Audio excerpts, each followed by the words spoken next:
Welcome to Overtime the Podcast. Overtime is a podcast dedicated to all things watches, with a soft spot for the micro brand and affordable range. I'm Praka, and this is my co-host, Justin. We are two watch tragics based out of Perth, Western Australia. Join us as we chat about new watch releases, share our stories, and give you tips on building your collection.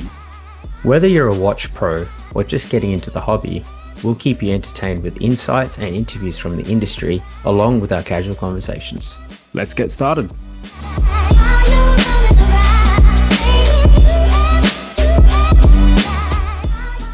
G'day listeners, Praka here, and Happy New Year to everyone listening. Thank you so much for your patience. I know it's been a little while since I've dropped the last episode. I've spent some time with my family, taking a bit of time off in the holidays, which has been fantastic. I've had a great time. And today's episode drop is actually not really that new. So it's an older episode that I've recorded I'm going to say a few months ago now.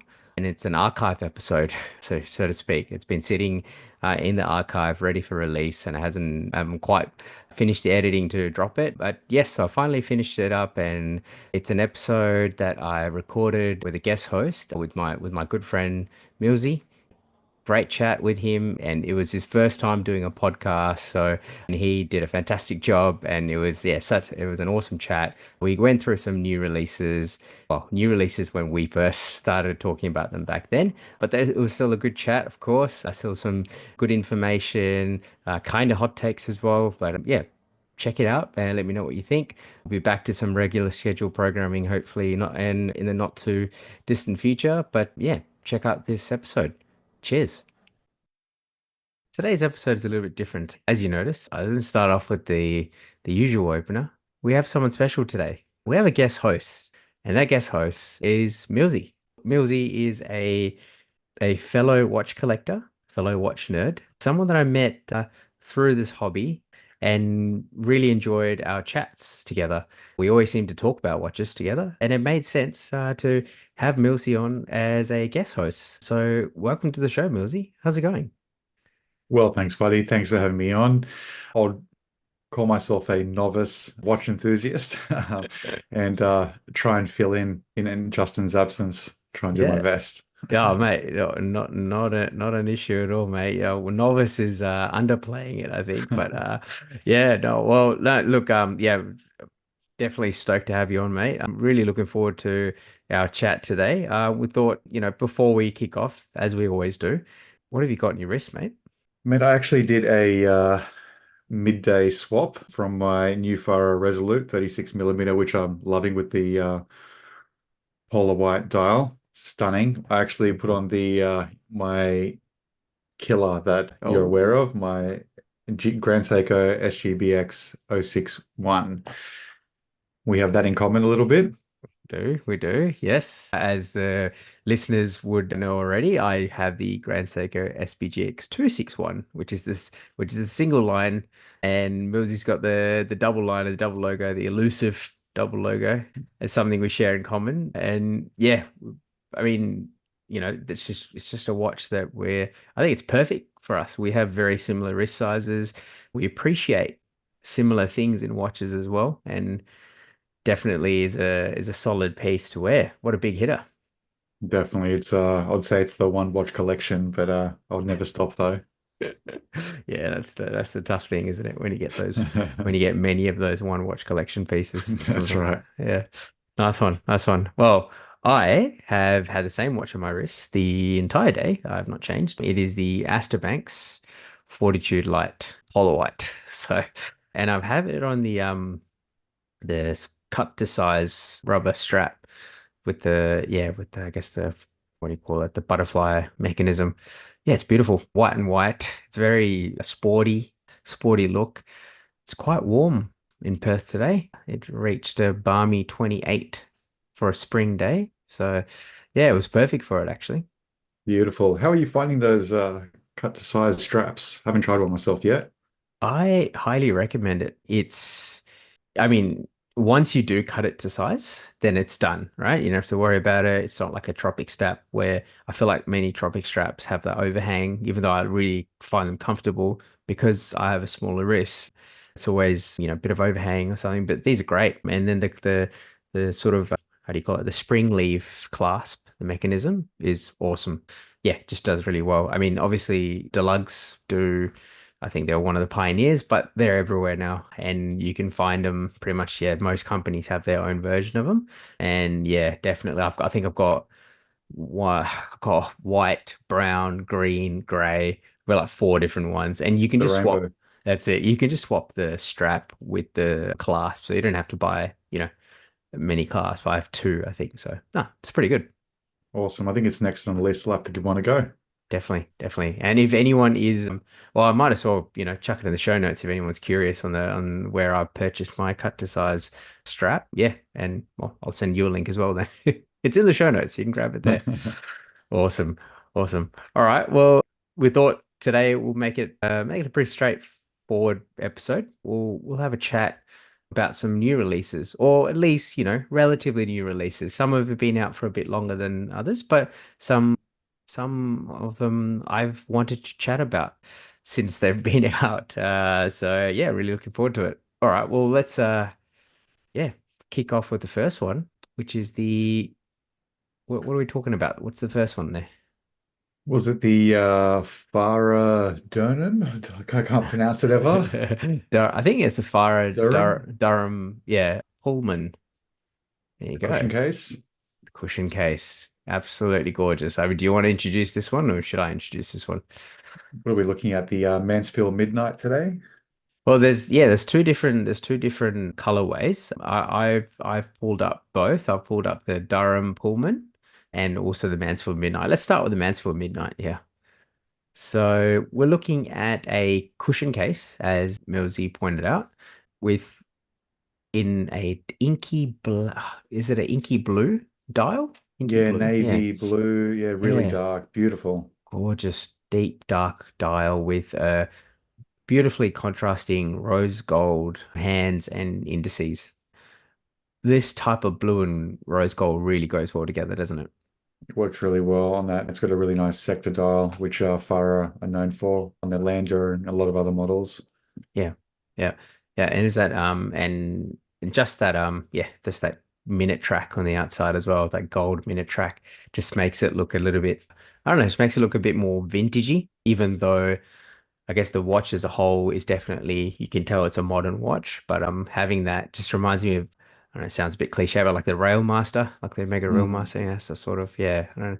But yeah, it's just a gorgeous looking cushion case. I don't really attach Farer with cushion cases as much. Like, I don't know if I normally attach them more like in my mind anyway, like circular cases. Like if you're looking at, say, I don't know, Cartier. Cartier to me is like rectangle. That's what I think of straight away. I don't think of the Ballon Bleu, the circle ones, never.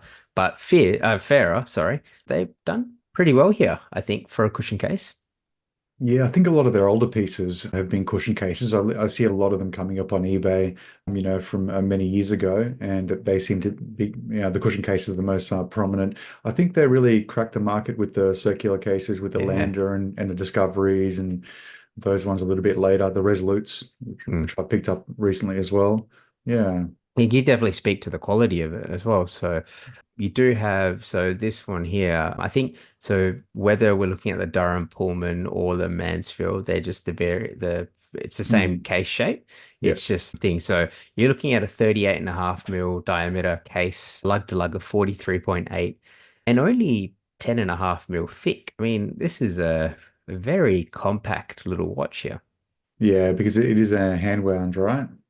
Yes, it is an So one. you're getting Mm, that 10.5 because of that, I guess. But yeah, it is definitely. It's running a Salida SW216 elaborate grade, which Farah always do. They always mm. go. I love that lug to lug though, that 43.8. I'm finding myself going smaller and smaller, as the Yeah. days go on. Yeah, so I'm a big fan of that. Yeah, no, and I mean, yeah, same here, I guess. Sometimes I don't know. I'm still wearing my big divers from time to time, but I think just going with I guess more of like a dressy piece, which what this is, having a slightly compact lug to lug, I think just makes it wear a bit nicer as well. And depending on what you have it on. I mean, I think it comes standard with a leather strap. There's some gorgeous, or even the suede, the like the brown and the gray suede straps look fantastic in this. So you can really dress it up, dress it down. You could put the rubber like a tropic type strap as well. I think they've got one Mm, like a black rubber strap, or even the bracelet. The bracelet looks pretty good. yeah, definitely. The the Farahs are just strap monsters. The Resolute that I picked up as well. It doesn't matter what I throw at it. The supplied strap that comes with it as well is Mm, incredible quality. I think their standard, one of their standards are the Granolo leather, hmm. which is a really high grade Italian leather. Okay. And I believe they actually put them in, it's the leather inside of Ferraris. Oh, I damn. need to confirm that apparently. Yeah, but Okay. incredible quality. So yeah, really happy with that. Granola leather. Very nice. Yeah. Mm. If you look at I mean, I'm just circling through all the different straps here. Like the gray granola looks great. Even the burgundy goes. I mean, Hmm. you would think, you have a dark blue dial, rose gold hands, but the burgundy just, man, pops. Looks good. Yeah, Wow. definitely. Yeah. And all this, of course, from a very reputable micro brand. Did they offer 5-year guarantees as well? Yeah, they do 5 year free shipping. Yep. No, that's a lot of it's a lot of bang for your buck, and you're looking at US $1,000 and 75 cents. 75 cents, sorry. $1,075 there. So yeah, look, it's quite a compelling package if you look at it from a whole. I don't even think I would get the bracelet for this one. I just feel like it's a strap, like you say, strap monster, but I don't know if the bracelet quite suits it. But that's just my preference. If you like the bracelet, pay an additional 150 US dollars and you can pick one up as well. Sorry, 170. You can always add it later. Could always add it later. Very nice. Before we wrap up on the Farer, I did also note the beautiful limited edition Durham Pullman Eastern Arabic dial. Gorgeous green. I love that type of green. It's dark. It's I don't know, alluring. Is that the word? Yeah, it's With beautiful. with the indices as well. So as we know, um, it's what do you call it? The Eastern Arabic numerals and green dials seem to go hand in hand always, just in that region. And we have seen many brands, Baltic do limited editions with Eastern Arabic numerals, and let me think who else off the top of my head. Many, just like Cartier has some, Seiko even have them. Yeah, it just seems it's a theme across the watch world. So it's cool to see Farah doing something like this as well. And yeah, again, that though is not in stock at the moment. It is under pre-order to be shipped in December. So if you're keen for the green dial, definitely want to check out. That's a beautiful piece as well. I'm a big fan of Eastern Arabics. Love Yes, how the Arabic colors match the handset as well. Really well done. they do. Yeah, they do. Yeah, and the hands just look just gorgeous. I really need to have a hands-on on your Farah so I can We'll see make the it happen. quality. Yeah, we'll make it happen. Very good. All right. Well, as usual, leave the links to show notes so they can check it out. And yeah, and buy one if you like. All right. Let's get on with the next one. So this one was a big one. So just recently we had Geneva Watch Days, which is another watch fair, I guess you call it, in that happens in Geneva, Switzerland. It's not Watches and Wonders. It's more of I think it started about 4 years ago, or maybe just around COVID. It's more of a decentralized show. It happens in many different hotel rooms and sort of hotel conference rooms, as opposed to one big exhibition center type thing.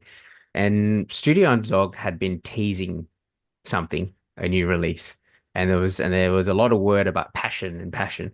So everyone thought, well, myself included, it's going to be a new colored watch, basically, from their standard, what's their the '01 series. That's what I thought anyway.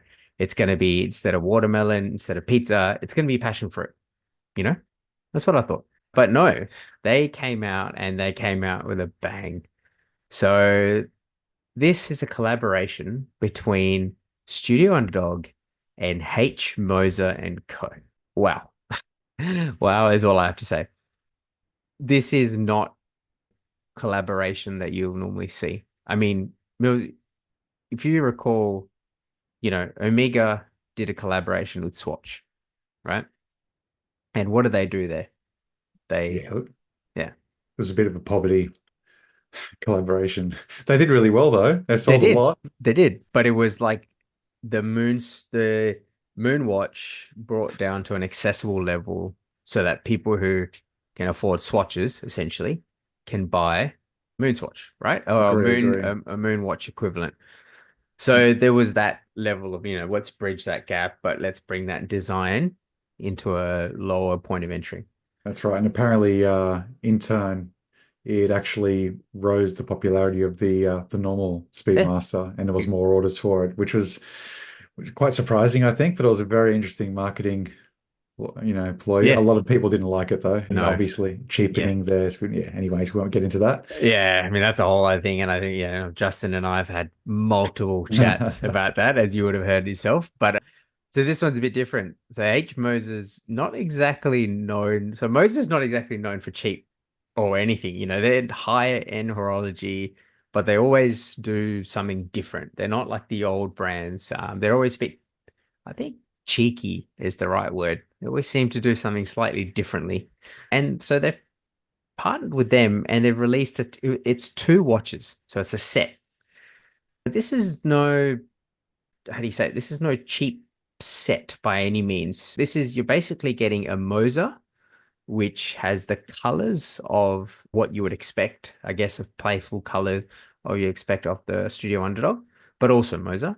And then you've got a Studio Underdog, which is almost like an unbranded Studio Underdog, doesn't really say much in there, but they're calling it the O3 series. And it is not cheap. I think it was 60,000, sorry, 59,000 Swiss francs. What does that convert to? A lot of money, mate. A lot of money. So let's have a quick check. You're looking at 103,000 Australian dollars, or you for our US listeners, you're looking at 69,700 US dollars. Wow. Wow. I mean, Studio Underdog, you're looking at a 500-pound watch. The Hmm. Series Ones is a 500-pound watch. It's got Seagull 1963 movement in it, SD 1901s. What people loved about the brand and still do is that they brought fun colors, fun, little things to in chronographs in an affordable mechanical chronograph package. Richard is very passionate. The owner's clearly a passionate person. You can just tell from the way he does interviews and everything else. And so it didn't surprise me that when they did have a collaboration. But what did surprise me is a collaboration with Moser. And what surprised me on top of that is to have a collaboration with Moser that you can only buy as a set, and it's going to cost 60,000 Swiss francs, 103,000 Australian dollars. Hmm. Yeah. I mean, do you feel like, before we get into how we feel about the collaboration, which I think that's all I've talked about, let's just get into the watch itself. The Moser itself is a perpetual calendar watch. I mean, perpetual calendars are expensive. Okay, they're not cheap. Perpetual ca calendar whilst being a manual winding perpetual calendar? I don't know if it's a is it a Apparently it man. is. Yeah, I don't understand the logic behind that. A manual winding perpetual calendar movement. Oh wow. Okay. All I right. don't So understand. again, I don't know enough about the. Is it a manual wind? Yeah, it It says is. on, It is. yeah. Yeah, I manual don't winding. Oh, I guess you just def keep defeats the winding. purpose. Yeah, you Or get your maybe there's a way that it flicks. It just goes, The HMC 800. Again, this is out of my league, but sounds like an incredible movement if that's the case. yeah. So it's a perpetual calendar. I mean, they have done the same watch in a different blue fume color. That was 54,000 Swiss francs. So if you take 59,000, 54,000, you're looking at is the equivalent of that Studio Underdog 5,000 Swiss francs? I don't think so. But anyway, I digress. Yeah, so just an amazing movement. I think so it's an integral movement rather than a modular add-on. Anyway, there's a lot here which I don't know a lot about, but if any one of our listeners do know stuff about this movement, please let us know. But it's a gorgeous style. Don't get me wrong, absolutely gorgeous. It's a fume. It was a fume enamel dial with an 18 karat Mm. yellow gold base, hammered texture on the dial. Like it is a piece of horology. Yeah. Okay. So you can understand, well, even if you don't quite agree with it, you can understand the the price point behind the Moser at least. And then you've got the Studio Underdog '03 series. So Studio Underdogs have got two models at the moment. You've got the '01 series, the '02 series, which is the field watch, and then the '03, which is now a mono pusher chronograph with a Salida 5 series. Excuse me.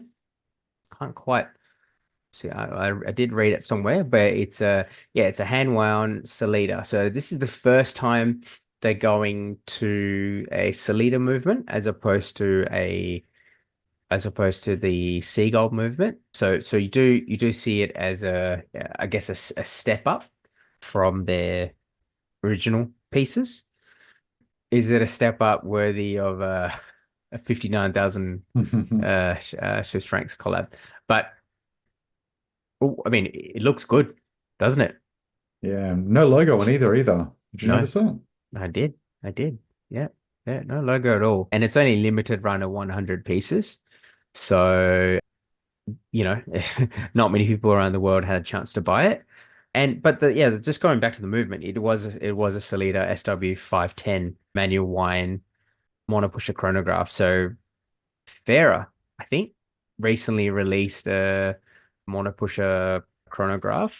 So you got, interestingly, I don't know what it's called. Do you recall what that is? No, I didn't look into The that one. Cobb and Seagrave.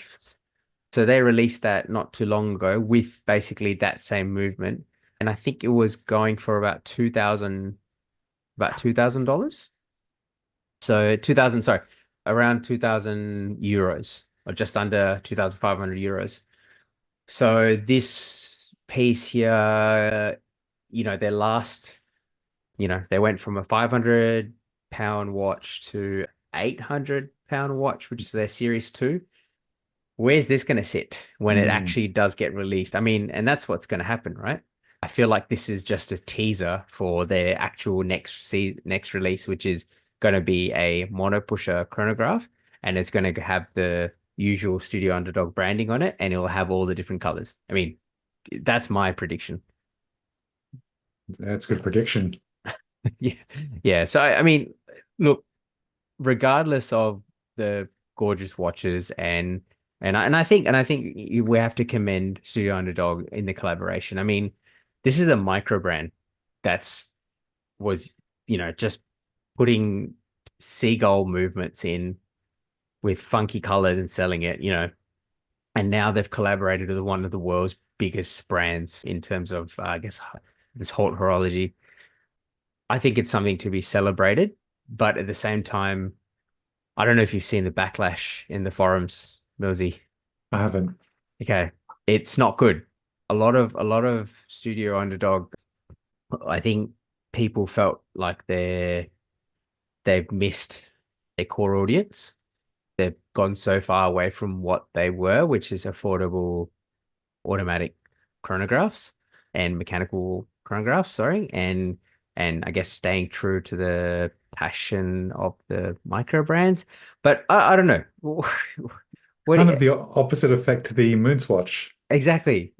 I feel like it's completely the other way around. But in saying that, I've read a lot of people say, "Hey, this is a good thing.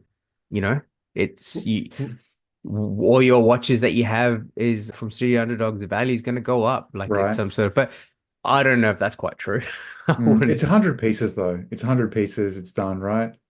Correct. It is meant to be, and the thing is a Studio Underdog collector, making assumptions here, but Mm, a Studio Underdog collector is not going to be buying this but Mm. a Moser collector who kind of knows about Studio Underdog is the one that's going to be buying this, right?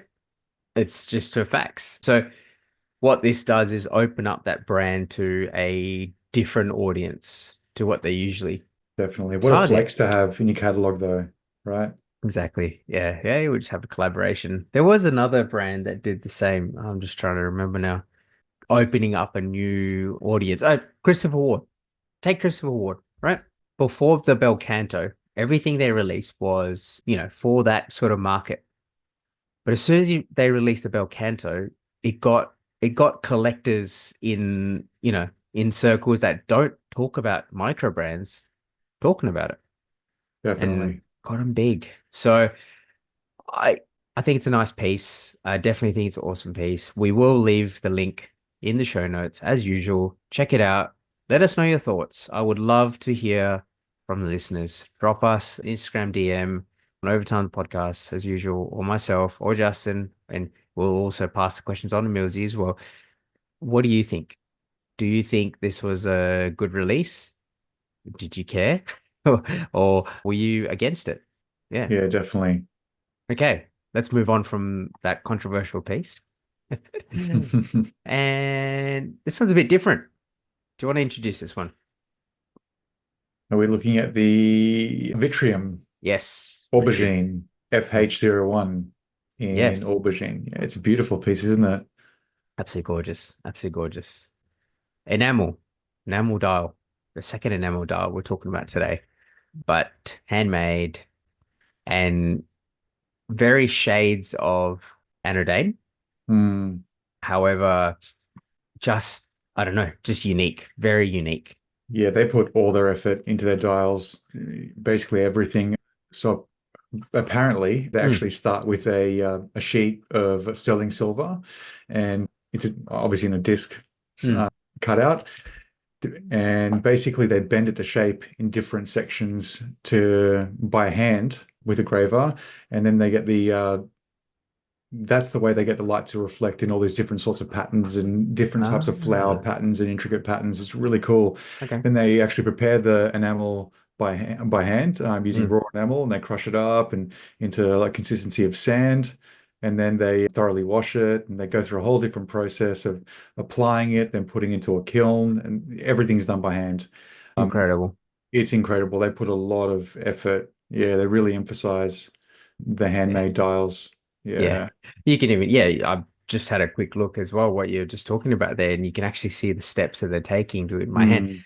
I mean, before we go any further, I just want to mention we've just talked about the amount of work that's going in here to do this dial. So we're not talking about stamp dials here. I mean, and there's nothing wrong with stamp dials. There's watches, some of the most beautiful Grand Seiko dials that you've ever seen, and Grand Seiko is really known for their dials, are stamped.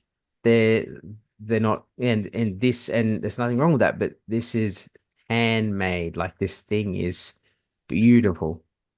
Yeah, unbelievable that shot they've got on their website from sheet to dial. It's unbelievable they've put that much effort in Yeah. just to get that effect. And then on top of that, preparing of the enamel from scratch, handmade. Yeah, it's incredible. And enamel dials are very hard to work with as well. There's also a high failure rate, is my Yep. understanding. So you could just imagine, hopefully it's not that was that high, but yeah. So I guess going back to the watch itself, it's just a gorgeous aubergine eggplant. It's like a reddy, deep red, purplish color. Just amazing. The color, the effect that Millsy just gone and talked about, and it's contrasted with gold indices and gold handset as well, like a leaf handset. So very similar handset to the Farer that we saw before. Mm. But yeah, just I love the numerals. It's called a Hawk numeral. So it's not quite Eastern Arabic or Arabic. Eastern Arabic. Yeah. It's Icelandic. And yeah, you get some Viking in there, right? You Because got they some are like from Denmark, aren't they? From Randers, Denmark. correct, yes. So they're a Danish brand, and I think it's a husband and wife, a couple as team that make these watches as well. So yeah, again, just incredible the amount of work that's gone into this. Look, the case is very nice. I'm not going to say it's not nice, but compared to the dial, the case is an afterthought, I would think. I wouldn't say afterthought. I'll just say it takes a step back, doesn't it? Yeah. Yeah. They're obviously putting all the focus on that dial. Yes. The case back is a bit interesting. They're using so it is a hand wound SW210 Mm. Salida, sorry. And yeah, just basically just a hard Solid case back, yeah. solid case back with some etching on there. Yeah, they could have made it an exhibition, I guess. SW210. Quite Mm. like hand wound movements, seeing them how they work. Yeah. But But does that take away from the dial a little bit, having potentially, especially the but for the movement? price, we haven't talked about the price yet. We haven't talked about the price yet. So, look, this is handmade, right? There's a lot of hand labor that goes into this. So before we set up, so it's 2,495 euros. So quick, quick, quick maths. What's that in? 4,136 to be exact. So Yeah, so it's 4,100 Australian. we're Yeah. on an Australian or for our pals in the US is 2,700 US dollars. So look, I wouldn't say it's a ridiculous price. It's definitely up there. It's more than what we generally talk about, of course. Hmm. But I feel like for a piece of art almost on your wrist, it almost seems worth it. And again, having a Solida movement, I get you paying that much money. You want sometimes people want something special. They want a hand, sorry, they want an in-house movement or something like that. But in saying that, this thing will be serviceable by anyone anywhere in the world, and it Hmm. is quite reliable. I've not had any issues with the hand wound Salida movements yet, touch wood. So yeah, I think it was actually a good choice for it. And yeah, I actually don't mind. I was just looking at the lugs as well. It's quite nice, the lugs. Yeah, they really taper down, don't they? Nice Mm. curve. Yeah. The dimensions as well, 39.5, lug to lugs 46.5, and the height in, I guess, an argument to my exhibition case back Yeah. is only 9.5 mil thick. Oh So yeah. that would Okay. obviously thicken that up. So Yeah. the solid case back's probably a good thing. Yeah, yeah, for sure. Yeah, this will definitely be one of those slips under your cuff ones. And oh, this is gorgeous. Yeah, this is one of those pieces which would be, yeah, would just, I guess if you had one of these, this would be a go-to dress watch, wouldn't it? Just Definitely. perfect. Perfect. And just as comparison, because I thought, why not? If you're looking at Anodyne, which is very similar. Obviously, Anodyne has a bit more brand cachet and is doing slightly more different things as well. You're looking at about a grand on top euros, or yeah, roughly a grand euro or a grand in pounds. So it is a relatively affordable option if you're looking for a fully, handmade dial or enamel dial option. I think one other thing to mention as well before we move on as Mm, well is that they've only got two in-house enamelers, so it's made by hand by one of those two enamelers. It yeah. could even be the husband and wife. I have no idea, but yeah, Yeah, I actually saw this brand first in on Instagram. So, and I'm pretty sure it was the husband and wife. But yeah, gorgeous. All right, let us get on with the next one and the final one for today. This is a brand that I've heard of before. I've had some hands-on time with one of their models, but this one's a bit different. So I apologize if I butcher the brand name, but it's the Venezianico. Close? Not quite. Venezianico. I have no idea. Venezianico. There we go. That sounds better. Maybe That sounds better. potentially Venezianico. do that accent. Redentore Marco Polo 700th anniversary limited edition. Okay. So this is it's I guess it's paying tribute to the 700th anniversary of Marco Polo. So the man himself who had expeditions to China and bringing, trading between knowledge and, it's been, look, my world history is it's been a long time since I've done that at school, but or I do recall that he was a very important person, especially in for Italy or what was Rome, I think at that point, the Roman Empire. So yeah, I guess he took was it the Silk Road? Was that the Yeah, it was. Yeah. That's right. So yeah, so from Venice went all the way across, and yeah. So again, basically a watch with that all over the watch. So on the dial itself, you've got a small mother of pearl dial, which is offset. So it's not in the center, but it's offset to the like towards the 3 o'clock on the dial. With it, it's actually mother of pearl with just a two hands, so there's no running seconds hand. And then you've also got a looks like a metal cutout of Marco Polo on a camel. And then on the back, you've got a map of the world. It's a Chinese map of Asia on the back of that little offset dial. So that takes up majority of the spacing in the back of the dial. So yeah, it's definitely out there. Yeah, you have to be a big fan of Marco Polo, or at least, that kind of history. But they've done it beautifully. Mm. The case back as well just shows the map. So it is a 700-year anniversary to Marco Polo, I Mm, believe. And yeah, the case back is beautiful, just showing, I guess, chartering everywhere that he went to, I guess. mm. But yeah, you really have to see photos to. They did a fantastic job. I mean, for the price, what was the Yeah. price for that one? 574 euros. It's unbelievable.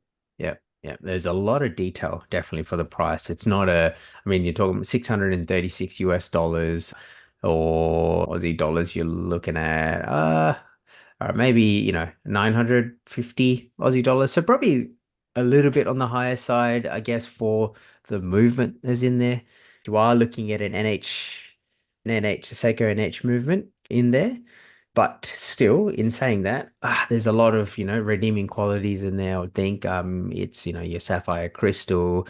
You do have obviously the design itself is very unique, very different. Mother of pearl dial in there as well.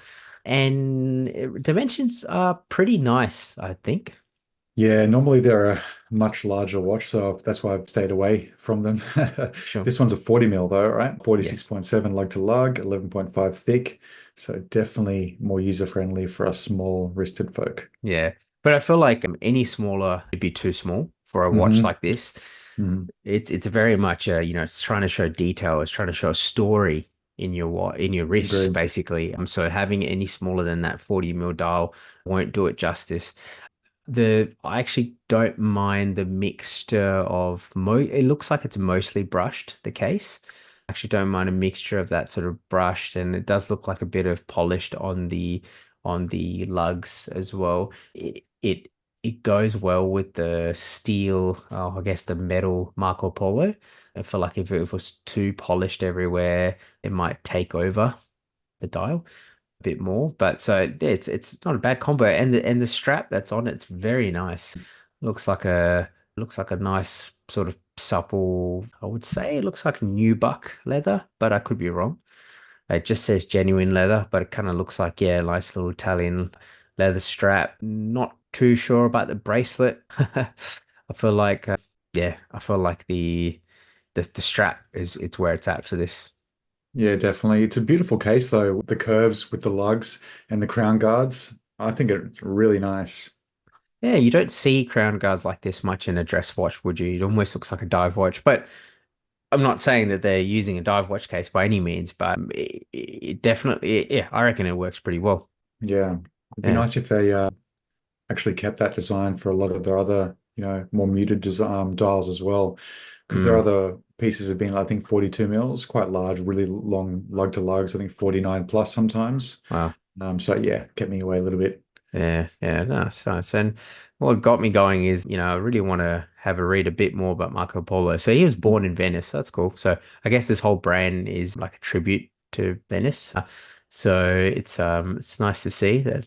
Yeah, there you go. Pioneer of the Silk Road, as I said before, as well. So a lot of that. So yeah, it's nice to see. You know, there's only so many stories we can attach to watches, and So it is nice to see something a little bit different. You know, it's not for everyone, of course, but it is only a limited edition. It's only 400 pieces worldwide. It's limited, but not that limited. So if you want it, check it out. We will leave the link to show notes. And even if you don't want that exact model, there is other Redentores as well, isn't there? Yeah, there's another one that is what was it? The Majestic Basilia di San Gio. Yes. Basically, it is a tribute piece to, I think, St. Mark's, and it has an adventuring dial with mother of pearl on Okay. the On the smaller on dial. the small dial as well. Yeah. Yeah, it's quite nice as well, but I think you picked it with the first Marco Polo. Yeah, for sure. And then Redentore one as well is they do have an ultra black tile thing, the Muso black. So Yeah, that yeah, seemed to have died out a bit recently, hasn't it? you You haven't don't seen see too much. many. Yeah, No, I mean I think it was a bit of a craze for a little while. I think people realized though when actually on wrist is it's not that great. Like but again, like I just feel like the black just doesn't quite it's not as black as it can be, you know? Like it's not that Vanta black that was going around. absorbs everything. Yeah, and I think Exactly. it turns into a bit of a smartwatch. Is that a smartwatch? I think I've had a few of those Oh, comments as really? well. Right? Yeah, Uh, black. Imagine buying a Moser Vanta Black and then getting someone going, oh, yeah. That Moser did do an Apple Watch style God, to take the piss of Apple Watch, didn't they? I have no idea.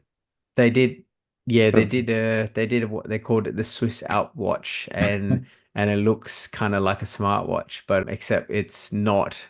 It's their own Moser caliber. It's Vanta Black dial, small seconds hand as well. So but it looks, yeah. I just sent you a link. See if you can have an open it up. cool. Sorry, it's a bit of a segue, but yeah, again, it literally looks like a an Apple Watch, but you know. I don't know how much it sold for, but I'm guessing a lot of money.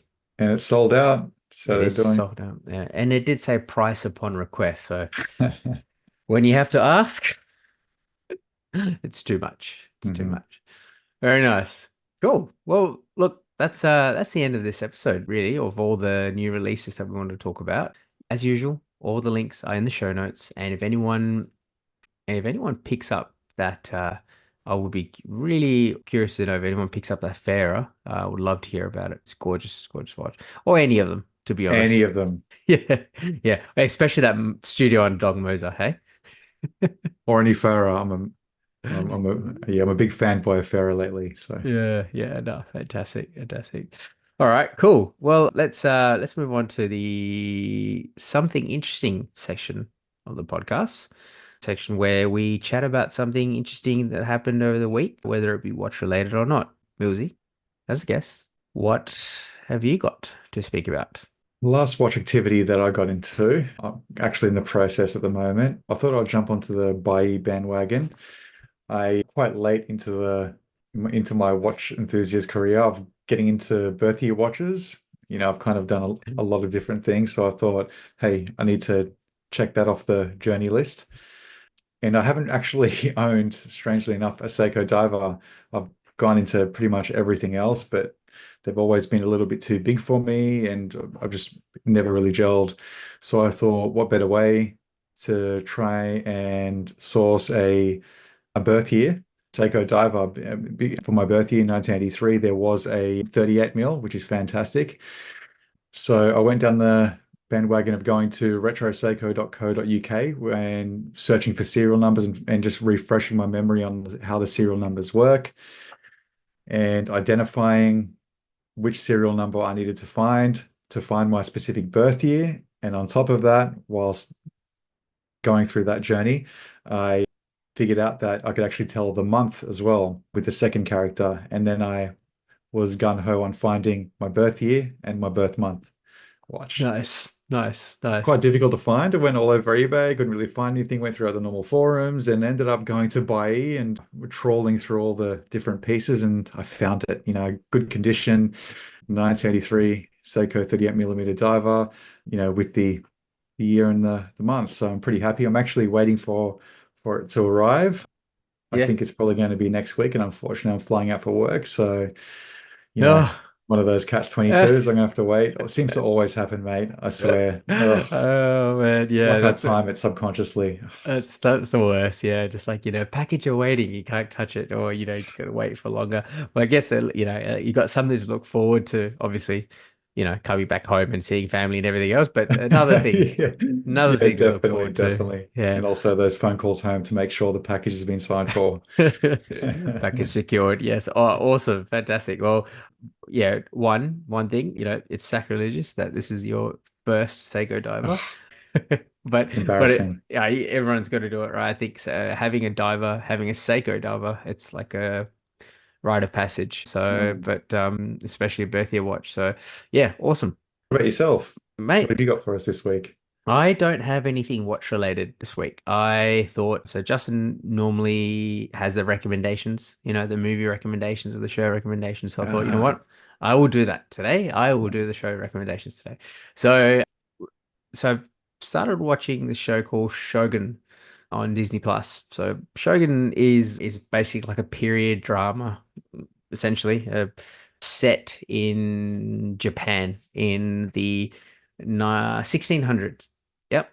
So yeah, it's set very long time ago during the times of samurais and yeah, all sorts of feudal sort of civil war, you know, just a really, it's not a true story or anything by any means. Obviously, it's based around, I think it's actually based on a novel from 1975, but it does go through a lot of I guess the historical, how they set, how what they were wearing and the actual architecture and amongst everything else. It's a gorgeous set. Everything just looks beautiful. Even, stuff is quite gory as well, but it's not incredibly gory. But I don't know. I find it to be just really great watch. I'm only up to, I think, episode 3 at the moment, so there's still plenty to go. But yeah, highly recommend. Yeah, I'm gonna have to check it out. Can I make one more recommendation? Go for it. It's kind of with the theme of the episode, the Marco Polo, the watch that we talked about. Yeah. There's actually a fantastic Marco series called Marco Polo, which I'm sure a lot of listeners have potentially seen, but if you haven't, you should check it out. It's from 2014, and it's very reminiscent of the some of the points that you pick out with the show that Shogun show. Okay. Beautiful cinematography. It's about, Marco Polo going through Mongolia and meeting Genghis Khan and things like that. Oh wow. Uh, yeah, Okay. Where's probably that on? Is that on I believe it's on Netflix at the moment. I'm hoping it's eh, still there. I believe it is. I might actually give it another watch, but they only did 2 seasons. I don't know why. It's a massive cult following. Fantastic show. Loved it. okay. No, I've got to check it out. It is on Netflix, at least in Australia. Oh, there you go. Based on the famed explorer adventures in Kublai Khan's court in Mongolia. Wow. Okay. Awesome. Very good. Incredible. Yeah. Okay. All right. Well, let me finish Shogun first before I go across and watch that. So fantastic. So I will leave links in the show notes, at least to Disney Plus for that show and Netflix for Marco Polo. Awesome. Fantastic. All right. Well, look, come to the end of the episode. Awesome chat. Again, thank you so much, Millzy, for joining today. Any final words before we sign off? Well, thanks for having me. Quite big shoes to fill with Justin, and first time at this as well. So please be kind to me, your listeners. Awesome experience, mate. Really appreciate it. And obviously, I love the friendship that we've created over the year as well. I don't know how long it's been, but it feels like it's years now. Feels like it's been long, so no, I do Uh, appreciate it as well, mate. Definitely, and yes, that's it. That's the SBGX bond there Gang. as well. SBGX gang. That's it. Alrighty. Well, look, if there's nothing else. We'll leave it there. Cheers. Thanks, mate. Thank you for joining us on Overtime the podcast. We hope you've enjoyed the episode. You can find us on our Instagrams at Overtime the Podcast, at Kinda Average Watches, and at Horology Capture. We appreciate the support and value your feedback. If you have any questions, suggestions, or topics you'd like us to cover in future episodes, please hit us up. We would love to hear from you. Until next time.